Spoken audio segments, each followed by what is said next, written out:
Dear students, मैं doctor Preeti Raina, assistant professor in tourism management, government college for women Faridabad से आप सभी का इस वीडियो लेक्चर सीरीज में स्वागत करती हूँ।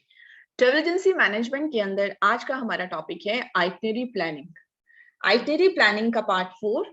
इससे पहले हम कर चुके हैं कि आइटनरी होती क्या है, यानी कि जो बेसिक जो डिटेल टूर प्रोग्राम होता है उसको हम आइटनरी कहते हैं, जिसके अंदर की हमें जर्नी का ओरिजिन पॉइंट और जो डेस्टिनेशन पॉइंट होता है वो भी पता चलता है। साथ ही साथ जो स्टॉप ओवर पॉइंट्स होते हैं रास्ते के, उनके बारे में भी जानकारी मिलती है।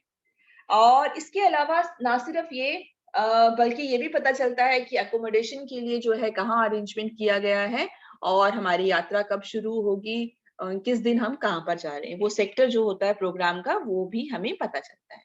ठीक है ना। आज हम पढ़ रहे हैं रिसोर्सेज फॉर प्लानिंग आइटनरीज, कि जो हमें आइटनरीज बनानी होती हैं उसके लिए जो है हमें किन रिसोर्सेज की आवश्यकता होती है, कौन से संसाधनों की आवश्यकता होती है। तो बेसिकली हमें पता है कि जब हम टूर आइटनरी प्लान करते हैं तो उसके लिए जो है बहुत ज्यादा नॉलेज और एक्सपर्टाइज की आवश्यकता होती है, कि आप निपुण हो उस काम के अंदर। आपको ट्रेवल डेस्टिनेशंस की नॉलेज होनी चाहिए। और यही कारण है कि आपने देखा कि आप लोगों को जो है ट्रेवल डेस्टिनेशंस पढ़ाई जाती है। जैसे कि आपने पढ़ा था शिमला कहाँ है उसके बारे में सारा पढ़ा, नैनीताल के बारे में पढ़ा, अमृतसर पढ़ा, आपने चेन्नई पढ़ा। इस तरह से जो है हमने वो सारी डेस्टिनेशंस जो हैं वो सिर्फ पेपर पास करने के लिए नहीं पढ़ी थी, बल्कि वो नॉलेज गेन करने के लिए आपने पढ़ी। और वो आपको हमेशा और अपडेट करना चाहिए अपनी नॉलेज को, क्योंकि जब आप आइटनरी बनाओगे तो वही आपके काम आएगा। क्योंकि आपको जब याद रहेगा कि हाँ, इस जगह की अगर मुझे आइटनरी बनानी है तो यहाँ पर कौन कौन सी जगहें देखने वाली। तो एज ए टूर प्रोफेशनल जो है आप हर जगह पर नहीं विजिट कर सकते हो, तो उसके लिए क्या करना पड़ता है आपको, आपके पास में रिसोर्सेज होने चाहिए पूरे, कि जिसकी मदद से जो है आप अपनी आइटनरी को बना सकते हो। क्योंकि अगर आप हर जगह को देख सकते हो वो तो बहुत अच्छी बात है, पर हमें भी पता है कि हम हर जगह नहीं विजिट कर सकते। तो हमें उन जगहों के बारे में जानकारी कहाँ से मिलेगी जब हम बनाएंगे, वो सब हमारे जो है बेसिकली रिसोर्सेज हैं। इनमें से जैसे सबसे पहला है हमारा government tourist offices. Tourist offices जो हैं गवर्नमेंट के, चाहे वो स्टेट लेवल के हो, चाहे वो आपके नेशनल लेवल के ऑफिसेस हो, तो ये जो गवर्नमेंट टूरिस्ट ऑफिसेस हैं हमारे, इनके यहाँ से हमें बहुत ही यूजफुल इंफॉर्मेशन मिल जाती है, जो टूरिस्ट के लिए और टूर जो प्रोफेशनल्स हैं उन सभी के लिए। ये इंफॉर्मेशन जो होती है, हमारे को क्या क्या पता चलता है उस डेस्टिनेशन से रिलेटेड, उसका हिस्ट्री, वहाँ की ज्योग्राफी, वहाँ का कल्चर, वहाँ पर होटल्स के इवेंट, वहाँ के टूरिस्ट अट्रैक्शंस, वहाँ के museums, fair and festivals, special events, mode of transport जो अवेलेबल होगा, ये चीजें की जानकारी जो है हमें गवर्नमेंट टूरिस्ट ऑफिस से मिल जाती है। साथ ही जो ब्रोशर्स होते हैं, ब्रोशर्स जो कलर्ड पैम्पलेट्स मैगजीन टाइप होते हैं 4-5 पेजेस के, और ब्रोशर्स के अंदर उस जगह के बारे में जो है सारी इंफॉर्मेशन दी होती है। तो जो ब्रोशर्स हैं या फोल्डर्स या पैम्पलेट या पोस्टर्स या सीडीज, ये भी हमें टूरिस्ट ऑफिस से मिल जाती हैं, जिससे कि हमें उस जगह की जानकारी जो है वो मिल जाती है। तो ये एक रिसोर्स का काम करता है। इसी तरह से हमारा दूसरा आती है हमारी ट्रेवल गाइड बुक्स।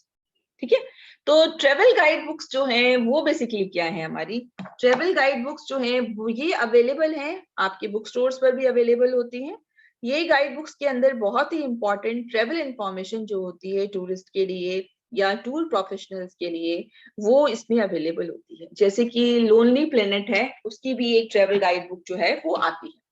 आप अगर उसे देखेंगे तो आप उससे सारी इंफॉर्मेशन जो है वो ले सकते हैं। ठीक है। जो हम बात कर रहे थे कि जो ट्रेवल गाइड बुक्स होती हैं, जिनके जो हमें बुक स्टोर्स पर भी मिल जाती हैं, और जो है इनसे सारी इंफॉर्मेशन, ये देखो अब आपके स्क्रीन पे आप लोगों को दिख रहा होगा, मैंने जो है सर्च इंजन में डाला ट्रेवल गाइड बुक्स, जैसे डाला आपको दिखाने के लिए। आप डिफरेंट देखो ट्रेवल बुक्स अवेलेबल है यहाँ। जैसे ये राजस्थान की है, दिल्ली और आगरा, इसमें उसकी डिटेल सारी दी हुई है। ये इसमें दिल्ली के सारी डेस्टिनेशन दी हुई है। ये अलग अलग कंट्रीज की भी हैं, ये प्रेग की है, ये यूरोप की है अपनी। तो ये सारी जो है ट्रेवल गाइड बुक्स हैं जिनकी मदद से जो है आपको सारी डिटेल्स जो है पता चलती है। आप सपोज करो आप कैसे आप जानना चाह रहे हो कि मैम क्या कहना चाह रही हैं, तो अगर मुझे कोई आइटनरी जो है राजस्थान से रिलेटेड बनानी है, ठीक है, तो मैं नॉलेज के लिए अपने पास में मैं ट्रेवल गाइड बुक जो है उसको सर्च करूंगी कि मुझे अगर राजस्थान की जो आइटनरी बनानी है तो वो मुझे किस तरह से करनी होगी, राइट। तो ये आ गई आपकी लोनली प्लेनेट की गाइड बुक है राजस्थान के ऊपर, जो राजस्थान, दिल्ली और आगरा का अगर आपको ट्रेवल करना है, जो गोल्डन ट्रायंगल है हमारा, उसके बारे में इंफॉर्मेशन लेनी है तो हमें कैसे ले सकते हैं। ये आ गया। ये तो एक तो ऑनलाइन का तो तरीका अलग है कि जो इन्होंने दिया हुआ है, और उसके हिसाब से बाकी आप देखो जरा, ये है हमारी गाइड बुक, ठीक है। अब हमने बोला आपको दिखाने के लिए हम दिखा रहे हैं कि लुक इनसाइड, हम देखना चाहते हैं, अंदर चेक करना चाहते हैं अंदर क्या है इसकी। एक सेकेंड बस बीच में देखो।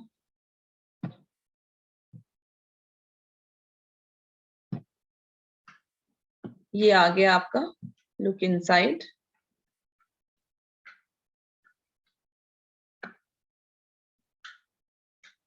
ये देखो, राइट, आपको ये नजर आ रहा है कि आपको फर्स्ट पेज वो आपका दिल्ली और ये आगरा का नजर आ रहा है। और ये वाला जब हम पेज देखते हैं, ये आपको थोड़ा छोटा नजर आ रहा है शायद, है ना। एक मिनट रुक जाओ।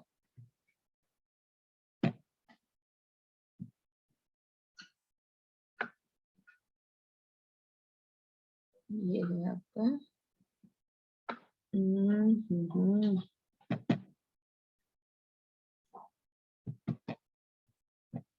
2 मिनट देना बेटा।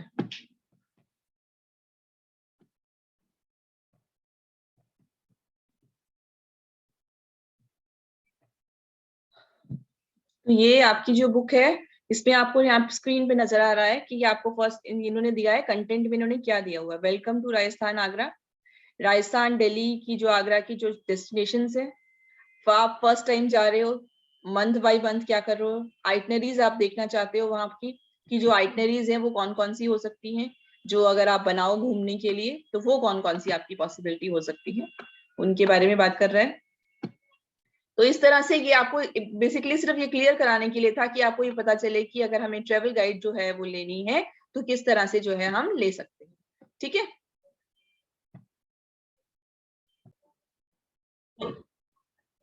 तो ये अब आपका क्लियर हो गया कि हमारा ट्रेवल गाइड बुक है जो है वो आपका उसका मीनिंग आपको समझ में आ गया, वो क्या होती है बेसिकली, ठीक है। इसके साथ साथ अब आपका नेक्स्ट नेक्स्ट जो आता है वो आता है मैगजीन्स। तो मैगजीन्स, जर्नल्स एंड पीरियोडिकल्स, ये भी सारी बुक्स फॉर्म है। ये मैगजीन की फॉर्म है, ये जर्नल्स हैं जो पब्लिश होते हैं, जिन्होंने अगर आपने कोई रिसर्च वर्क किया हो, उसके अंदर किसी नई डेस्टिनेशन के बारे में इंफॉर्मेशन दी हो तो वो दी हुई होती है उसके अंदर। और इसी तरह से पीरियोडिकल्स जो हैं आपके मंथली बेसिस पर आते हैं, तो वहां से भी आप डेस्टिनेशन से रिलेटेड इंफॉर्मेशन जो है वो ले सकते हैं। तो ये सारे जो है हमारे रिसोर्सेज हैं। और ये मैगजीन जर्नल्स जो हम बात कर रहे हैं, तो ट्रेवल मैगजीन में जैसे कि हमारा आउटलुक ट्रेवलर है या नेशनल ज्योग्राफिक है, ये मैगजीन्स है। इवन ये आप लोग भी नॉलेज के लिए चाहो तो पेपर की फॉर्म में जो है, न्यूज़पेपर की फॉर्म में भी आती हैं, तो आप लगवा भी सकते हो और इनको परचेज भी कर सकते हो। इसमें डेस्टिनेशंस की सारी डिटेल्ड इंफॉर्मेशन जो है वो दी होती है। नेक्स्ट आते हैं हमारे टूरिस्ट ऑर्गेनाइजेशंस। तो टूरिस्ट ऑर्गेनाइजेशंस भी बहुत इंपॉर्टेंट सोर्स है इंफॉर्मेशन का हमारे प्रोफेशनल ट्रेवल एजेंट्स के लिए। For example international air transport association जो है, जिसको हम आइटा कहते हैं। इसी तरह से क्रूज लाइन इंटरनेशनल एसोसिएशन है, American society of travel agent association है जिसको आस्था कहते हैं, और travel agent association of India है जिसे टाई कहते हैं। ये भी अपनी जो है पब्लिश करते हैं जो है इंफॉर्मेशन जो है, जिनके अंदर आपको सारी डिटेल्स जो है मिल जाती हैं।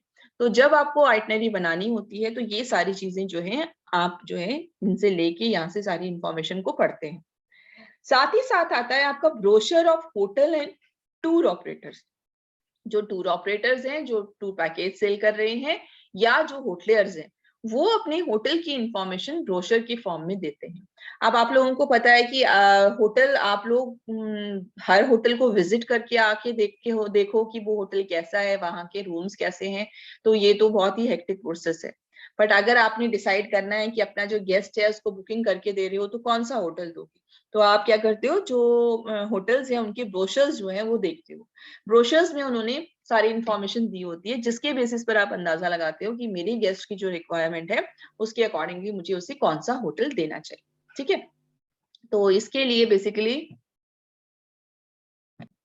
तो ये फॉर एग्जाम्पल जो हम ब्रोशर की बात कर रहे थे, अब मैंने कोई भी होटल है, मुझे जो है गेस्ट ने जो है होटल ओबराय मांगा है, तो मैं अब देखना चाहती हूँ कि वहाँ की सर्विसेज कैसी हैं। तो मैंने सर्च किया कि होटल ओबराय, ये होटल ओबराय का ब्रोशर जो है, ऑनलाइन ब्रोशर जो है हमें दिख रहा है। वैसे तो हमारे पास में हार्ड कॉपीज भी जो होटलियर्स होते हैं वो भिजवाते हैं, बट आपके पास में अगर हार्ड कॉपी भी नहीं है तो आप ऑनलाइन भी उसको देख सकते हो। ये देखो, ये आपको समझ भी आएगा। ब्रोशर कुछ पेजेस का जो ये हिस्सा होता है, कुछ पेजेस होते हैं इसके अंदर, और देखो आपको डेस्टिनेशन जो है वो दिखाई दे रही है कि ये होटल ओबराय कहाँ सिचुएटेड है उनका, ये आपको पता चलता है। यहाँ आप राइट साइड में देखोगे तो वहां का एड्रेस भी आपको नजर आएगा, यहाँ लिखा है, इन्फॉर्मेशन भी लिखी है कि hotel Oberoi hotel and resort, we believe in perfection is achieve through the unparalleled locations, क्योंकि हमारे होटल्स जो हैं वो बहुत अच्छी अच्छी लोकेशंस पर जो है वो बने हुए हैं।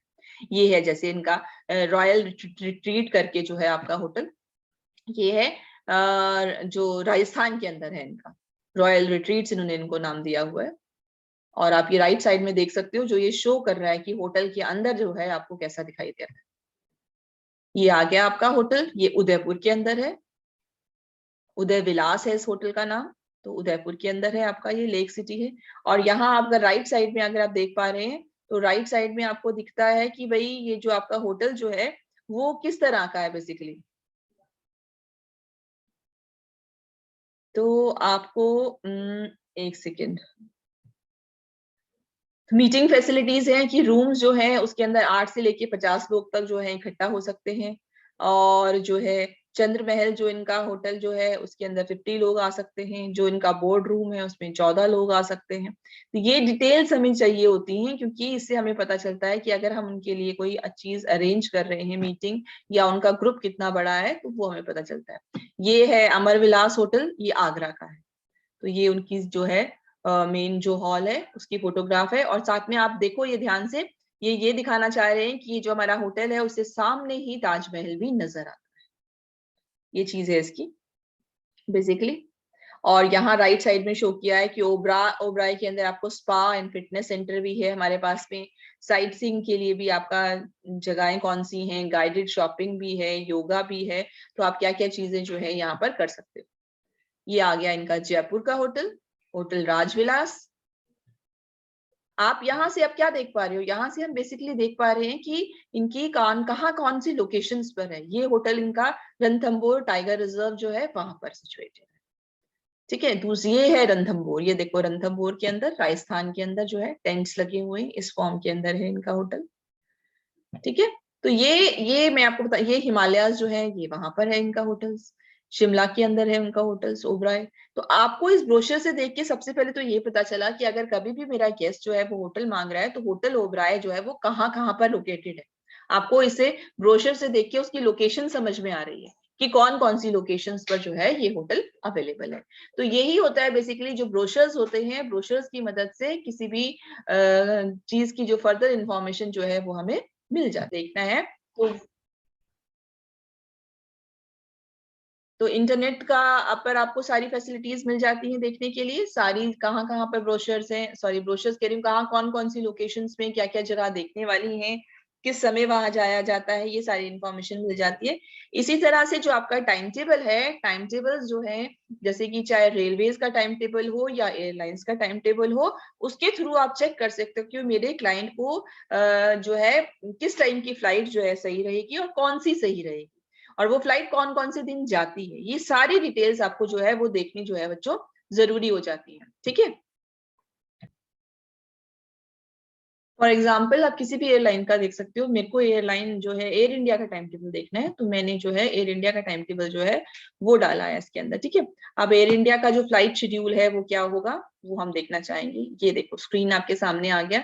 ये जो टाइम टेबल्स हैं ये बुकलेट्स की फॉर्म में भी होते हैं, क्योंकि वो मंथली जो है अपना टाइम टेबल जो है वो करते हैं इशू, और आप लोगों के पास में क्यों जो है, क्योंकि हम एयरलाइन से कंसर्न होते हैं तो आईटा के थ्रू भी कंसर्न होते हैं, तो जो भी एयरलाइंस की बुकिंग हम करते हैं हमें ये इन्फॉर्मेशन वहां से मिल जाती है, हम उसे परचेज भी कर सकते हैं। ये फ्लाइट शेड्यूल है, जैसे ये फॉर एग्जाम्पल है 1 मार्च का जो था फ्लाइट शेड्यूल जो था उन्होंने दिया था। तो ये आपको, आप देखो आप इसमें क्या क्या चीजें आपको दिख रही है। फ्लाइट नंबर दिख रहा है, क्योंकि जब आप क्लाइंट की आइटनरी में डालोगे कि आपको जो है, एक सेकेंड बेटा, तो आप ये उसको इन्फॉर्मेशन डालोगे कि भाई आप जो है कौन सी फ्लाइट से जाओगे, तो आपको यहाँ से फ्लाइट नंबर बताना पड़ेगा उसको कि आप सपोज करो AI0659 इस फ्लाइट से उसकी बुकिंग की है, क्योंकि क्लाइंट को पता होना चाहिए कि बुकिंग कौन सी, आपको सारी डिटेल देनी पड़ती है, जर्नी की डेट कौन सी होगी ये। और टाइम टेबल में हमें क्या पता चल रहा है कि ये टाइम टेबल जो है हमने 1 मार्च से 22 मार्च तक के लिए बनाया है टाइम टेबल। इस टाइम पर जो फ्रीक्वेंसी दी है 1 से 7 दे रखी है कि यानी कि कौन कौन से दिन फ्लाइट जाती है। तो अगर मैं 0659 की बात कर रही हूँ तो ये फ्लाइट जो है सिर्फ मंडे, 1 का मतलब मंडे हो गया, 7 आपका संडे का हो गया, तो ये सिर्फ मंडे और फिर उसके बाद में संडे, सिर्फ 1 और 7 इन 2 ही डेज में जाती है, बाकी दिन नहीं चलती है। ठीक है, तो इस तरह से आपको देखना पड़ेगा। अब आपने ये वाली बुकिंग दे दी उसको, बट अगर उसको जाना है ट्यूसडे के दिन, तो ट्यूसडे के दिन तो आपने अगर ये बुकिंग उसको करके भी दे दी तो क्या हो गया, वो एयरपोर्ट पहुंचेगा, वो फ्लाइट जाएगी नहीं। तो इतनी बारीक बारीक चीजों का भी आपको ध्यान रखना पड़ता है कि कौन सी दे रहे। अब ये डिपार्चर लिखा है एयरपोर्ट, तो ये फ्लाइट कहाँ से जा रही है, मुंबई से जा रही है। उसका टाइमिंग क्या है डिपार्चर का, 5:40 पर जाएगी। और कहाँ के लिए थी ये फ्लाइट, तिरुपति के लिए थी। अब हम एक एग्जांपल ले लेते हैं कि हमें जो है दिल्ली से जो है जाना है, और हम दिल्ली से नागपुर जाना है। तो अब आप चेक करो कि हमें दिल्ली से नागपुर की फ्लाइट चाहिए, तो दिल्ली तो हमें दिख ही रहा है कि हमें दिल्ली दिल्ली जो दिख रहा है। अब हमें नागपुर चाहिए, तो हमें नागपुर वाला कॉलम देखना पड़ेगा, ये हमें दिख गया नागपुर। तो यहाँ हमें क्या दिखाई दिया कि ये जो है आपकी फ्लाइट 0627 जो फ्लाइट है, ये आपकी कब कब चलती है, 1st day, 3rd day, 5th day और 7th डे चलती है। ये मुंबई से 6:20 पर चलती है और नागपुर जो है ये 8 बजे हमें पहुंचा देती है। ठीक है, ये चीज हमें क्लियर हो गई। अब पर हमें ये जरूर ध्यान रखना है कि इसमें ये जो दिखा है कौन कौन से डे, उसके हिसाब से हमें जरूर ध्यान रखना है कि अगर वो ट्यूसडे मांग रहा है तो ट्यूसडे हमारी फ्लाइट नहीं चलती है, ये वाली फ्लाइट। ठीक है, तो अगर ये वाली फ्लाइट नहीं चलती तो इसका मतलब हम क्या करेंगे, हमारे पास कोई और फ्लाइट दिख रही है कि जो मुंबई से जा रही है, इसके लिए अगर हमारे को स्क्रीन पे सपोज करो नहीं दिख रही है कि कोई फ्लाइट और जा रही है ट्यूसडे वाले दिन, तो उसके लिए हमें क्या करना पड़ेगा, फिर हम एयर इंडिया की फ्लाइट नहीं देंगे, फिर हम किसी और की फ्लाइट देंगे। हमें कोई और फ्लाइट देखनी पड़ेगी, स्पाइस जेट की फ्लाइट देखें या जेट एयरवेज की फ्लाइट देखें, उसमें टाइम टेबल देखेंगे, क्योंकि उसको ट्यूसडे को जाना है, तो उसको टाइमिंग के हिसाब से उसकी फ्लाइट कौन सी सूट करती है। ठीक है, तो ये होता है बेसिकली टाइम टेबल। इसी तरह से हमें रेलवेज का टाइम टेबल भी होता है। आप रेलवेज का टाइम टेबल की बुकलेट आती है, कौन सी ट्रेन कौन से स्टेशन से कब जा रही है, उसमें भी आपको बताना होता है कि कौन सी ट्रेन जा रही है, तो ये बीच के स्टेशन कौन कौन से स्टेशन पे रुक रही है, क्योंकि क्लाइंट की जो आपकी रिक्वायरमेंट है उसके अकॉर्डिंगली आपको सारी इंफॉर्मेशन जो है वो सर्च करनी पड़ती है, और उसके अकॉर्डिंगली हम उसको टाइम्स में डालते हैं। तो ठीक है, अब आपको क्लियर हो गया होगा कौन कौन से रिसोर्सेज हमारे पास में हैं जो हमें आइटनरी प्लान करने के लिए जरूरी होते हैं। Government tourist offices, travel guides, magazine journals, tourist organisations, brochures, internet, time tables etcetera. Clear. अब हम नेक्स्ट चीज पढ़ते हैं बच्चों। नेक्स्ट है हमारा procedure for effective itinerary designing and development. क्या प्रोसीजर रहता है, स्टेप बाय स्टेप क्या प्रोसीजर है जब हमें आइटनरी डिजाइन करनी है, तो हम क्या प्रोसीजर फॉलो करते हैं। तो इसके अंदर ये हमारा शुरू होता है स्टेप नंबर 1 से। स्टेप नंबर 1 क्या कहता है, आइडेंटिफाई मार्केट और tourist requirements and their budget. कि आपने जो है आपका मार्केट या जो आपका टूरिस्ट है उसकी क्या रिक्वायरमेंट है, उसकी क्या मांग है, उसने क्या आपको बोला है कि मुझे क्या चाहिए, और उनका बजट कितना है। सबसे पहले तो आपको ये देखना होता है, राइट। उसके बाद में जब उसने आपको बता दिया, तो उसके बाद में सेकेंड स्टेप पे आ जाएंगे, सेलेक्ट द डेस्टिनेशंस। अब उसकी रिक्वायरमेंट के अकॉर्डिंगली वो कौन कौन सी डेस्टिनेशंस हो सकती हैं वो हमें सेलेक्ट करनी है। क्लियर। तो सबसे पहले हमने क्या किया, मार्केट को आइडेंटिफाई किया, उसके बाद में जो है हमने उसका बजट देखा, उसके बाद में हमने डेस्टिनेशन सेलेक्ट की। थर्ड नंबर पे हम क्या करेंगे, negotiate with destination operators and give them importance to ensure quality. अब अगर जैसे उसने डेस्टिनेशंस बोला, मेरा ऑफिस जो है कहाँ पर है, दिल्ली में है, और मेरा क्लाइंट जो है वो मुझसे जो मांग रहा है कि उसे गोवा घूमना है, उसे चेन्नई घूमना है, उसे कोलकाता घूमना है, उसे उड़ीसा जाना है, ठीक है।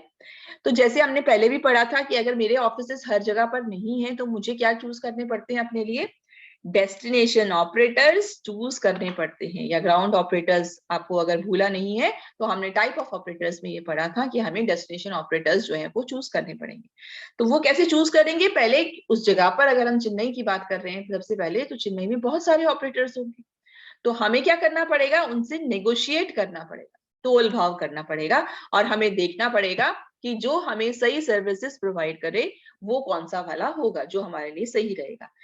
और उनको बताना पड़ेगा कि उन्हें क्वालिटी के ऊपर बहुत ध्यान देना है, कि जो भी हमें जो सिलेक्ट कर रहे हैं, जिससे भी हम सर्विसेज मांग रहे हैं, उसे हमें ये कहना पड़ेगा कि भाई हमारे क्लाइंट के लिए क्वालिटी ऑफ सर्विस बहुत ज्यादा जरूरी है, तो आप जो भी रेट्स दें, जो भी आप उसको सर्विस दें, उसमें इस बात का ध्यान रखें। तो हम नेगोशिएट करके अपने लिए निश्चित कर देते हैं कि इसका मतलब चेन्नई की सर्विसेज हम कहाँ से ले रहे हैं। तो जब हमारा गेस्ट आएगा और चेन्नई पहुंचेगा तो वो पर्टिकुलर डेस्टिनेशन ऑपरेटर चेन्नई का उसको वेलकम करेगा और वो उसको चेन्नई घुमाएगा। इसी तरह से गोवा के लिए करेंगे, हम सेलेक्ट करेंगे, उससे नेगोशिएट करेंगे, तोल भाव करेंगे, जो भी रेट्स फिक्स होंगे तो वो गोवा को देखेगा। क्लियर? अब नेक्स्ट आता है हमारा आइडेंटिफाई ARN के सेगमेंट। ARN के सेगमेंट क्या होता है, अगर आप भूले नहीं है तो हमने एक ऐसे ट्राइंगल बना के आपको बताया था कि एक ARN के सेगमेंट होता है।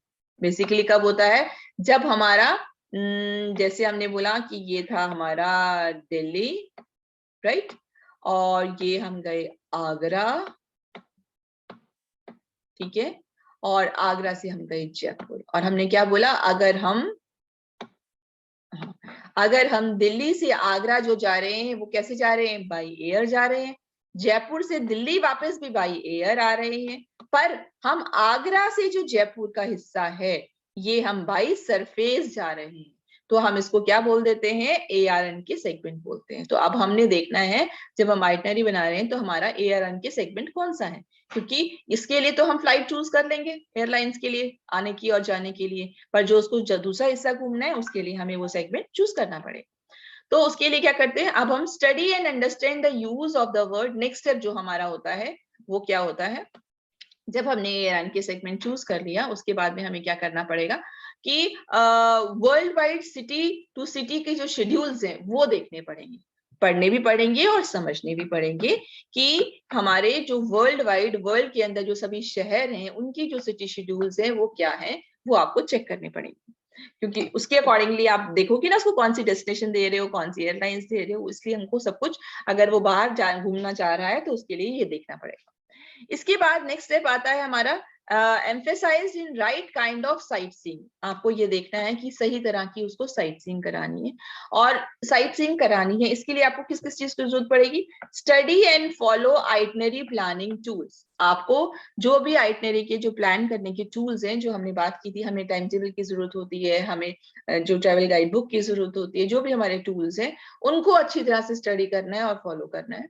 और दूसरी बात, study and use IATA and travel agents handbook. इसके अलावा आइटा की और ट्रेवल एजेंट्स की एक हैंडबुक आती है, उसके अंदर सारी डिटेल दी हुई होती है, कोई अगर रूल्स चेंज हुए हैं किसी भी चीज से रिलेटेड, तो ट्रेवलिंग से रिलेटेड वो सारे दिए होते हैं, तो वो हर कोई ट्रेवल एजेंट अपने पास में रखता है। तो यानी कि जब आप एक आइटनरी को फाइनल कर रहे हो, देख रहे हो कौन सी चीजें उसमें डालनी है साइट सीइंग के लिए हमने, और आगे का आप जो आइटनरी प्लान कर रहे हो, तो आपको एक तो अपने प्लानिंग टूल्स को भी देखना पड़ेगा, और साथ साथ आइटा की जो बुक है और ट्रेवल एजेंट की हैंड बुक है वो भी हमें पढ़नी पड़ेगी। उसके बाद नेक्स्ट स्टेप आता है, जब आपने साइट सीइंग डाल दी उसके बाद आता है include optional ingredient with free time.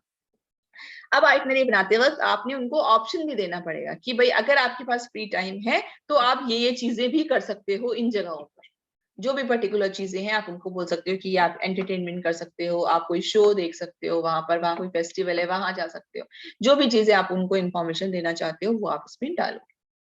Next है importance to scripted and non scripted presentation. आपने जब ये सारी चीजें डाली हैं तो उसके बाद में जो है आपके लिए जरूरी है कि आप उनको रिटर्न में जो है सारी डिटेल्स लिख कर दोगे। रिटर्न में भी दे सकते हो, पीपीटी बना के भी उनको शो कर सकते हो कि भाई जाने से पहले अगर वो आपसे पूछ रहा है तो आप उसको पूरा बताओगे कि भाई ठीक है, पहले दिन आगरा जा रहे हो, आगरा में ये देख रहे हैं, दूसरे दिन हम जयपुर जा रहे हैं, हम ये देखेंगे, तीसरे दिन ये देखेंगे, इस तरह से उसको डिटेल, क्योंकि उसको पता होना चाहिए कि हम क्या कर रहे हैं और उसको एक आइडिया होना चाहिए चीजों का। और उसके बाद में आपका जो लास्ट है वो आ जाता है consider views of past tour participants. आपके जो पहले वाले जो पार्टिसिपेंट्स हैं जो घूमने के लिए गए थे, वो जब घूम के आए थे इस जगहों पर, उन्होंने आके आपको कुछ इन्फॉर्मेशन अगर फीडबैक दी किसी कमी से रिलेटेड, या कोई बताया कि ये चीज बहुत अच्छी है, जो भी इन्फॉर्मेशन दी उसको भी आप ध्यान रखना है आइटनरी बनाते हैं, क्योंकि वो भी आपके लिए काम की है। उससे आपको पता चलेगा कि हाँ टूरिस्ट को जो है पर्टिकुलर जगह पे ये चीजें ज्यादा पसंद आती हैं और कौन सी पसंद नहीं आती है। तो ये चीजें जो है बेटा हमारी क्लियर हो जाती हैं। तो ये अब आपको आई होप कि क्लियर हो गई सारी चीजें कि हम क्या बताना चाह रहे हैं कि जो है आपकी जो आइटनरी बनाते वक्त जो है हमें अपने प्लानिंग टूल्स का ध्यान रखना है, और साथ ही साथ जो है आपको देखना है कि जो प्रोसीजर है उसको प्रॉपरली अडॉप्ट करना है। पहले मार्केट आइडेंटिफाई करना है, बजट देखना है हमें क्लाइंट का, उसके बाद में डेस्टिनेशन सेलेक्ट करनी है, फिर डेस्टिनेशन ऑपरेटर्स के साथ में नेगोशिएट करना है, फिर आइडेंटिफाई करना है कि हमारा सरफेस वाला एआरएन के सेगमेंट कौन सा होगा। उसके बाद में आपको वर्ल्ड जो सिटी की शेड्यूल्स हैं वो भी देखने हैं, और जो है सही तरह की साइटसीइंग पर ध्यान देना है, कौन कौन सी जगहें घुमाना है अपने क्लाइंट को। और इसके अलावा खाली समय में वो क्या क्या कर सकता है, शॉपिंग कर सकता है, कोई एंटरटेनमेंट देख सकता है, क्या क्या कर सकता है वो भी आपने उसको सजेस्ट करना है। और जो है उसको रिटर्न में भी आपको इंफॉर्मेशन जो है वो देनी है। साथ ही साथ जो है जब आप ट्रिप में जो है जो पहले आपके पार्टिसिपेंट्स घूमने गए थे उनके विचारों को भी शामिल करना है, करते हुए बनाना है। तो आई होप बच्चों अब आपको ये क्लियर हो गया कि आइटनरी बनाने के लिए जो है कौन कौन से जो स्टेप्स हैं, किस टाइप से प्रोसीजर लिया जाता है। So happy learning and